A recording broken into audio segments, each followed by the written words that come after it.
Hi there, welcome to Nursing 208 and week 1. The topic is stress and adaptation. And perhaps appropriate since you are all adapting to the second year of the BSN program and perhaps a little stressed with finding out the expectations of year 2 and perhaps with achieving work, life, family, friend balance and setting up a schedule for all of those things to happen and perhaps not enough minutes in the hour, let alone the day.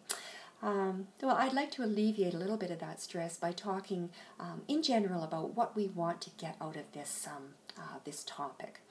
So, number one, why are we studying stress? Well, certainly you would be hearing the larger discourse in society about stress and health and the impact of stress on health. And we certainly have come to know a lot about stress. We know that it's a very adaptive response in a short term. So certainly the idea of an invader or something injurious or threatening to us and the ability to respond to that and to get away from it is something needed for our very survival.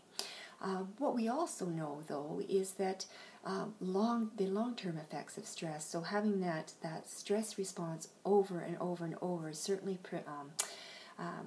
wreaks wear and tear on the body and can have some long-term health effects that can be very serious. So cardiovascular disease, obesity, we're tying an awful lot of very serious chronic illness to stress. So, how are we going to look at this? Well, we're going to acknowledge that stress is a cognitive, a psychological, emotional, and physiological response that one has to a stressor. But initially, what we're going to seek is a very good understanding of the physiological response. So we'll look a little bit at Hans Selye's general adaptation system and look at those the three levels of that response that he talks about as being a generalized response of the human body to stress. And we are going to look at in depth at the hypothalamic pituitary adrenal axis. So having a good understanding of the stimulation of those three organs with the end result, the production of cortisol, a glucocorticoid, and aldosterone, a mineralocorticoid. And very important that we have a good understanding of what cortisol is and does and its effect on the body. And as well, we'll look a little bit at extraneous glucocorticoids. So glucocorticoids we use as in pharmacological uses, such as prednisone or hydrocortisone.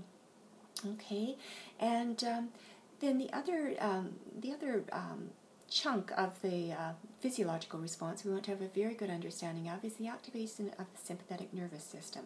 So a good understanding of how the hypothalamus acts in initiating the endocrine response, which ends up with the hormone cortisol and the hormone aldosterone, as well the activation of the sympathetic nervous system, with the end results the neurotransmitters norepinephrine, epinephrine, and vasopressin circulating in our bodies, and the effects that those particular neurotransmitters have on the target organs and tissues that have receptors for those substances.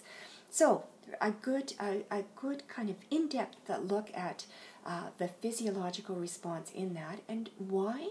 Well, we want to understand the negative impact that long-term chronic stress can have on the body, and we want to be able to recognize it, to assess as nurses when the stress response is not adaptive for the person, assess their coping mechanisms, and help them choose and select coping mechanisms that are adaptive, beneficial to promote health, versus negative coping mechanisms which are not promoting their overall health. So hope that's a little bit of an explanation about the direction we'll take, and I encourage you to get at looking at the overview and doing your reading with or without the assistance of the worksheet, and having some fun with viewing some videos, and come to class and yeah, we'll get at it, and we won't be stressed while we're doing it. Okay, see you soon.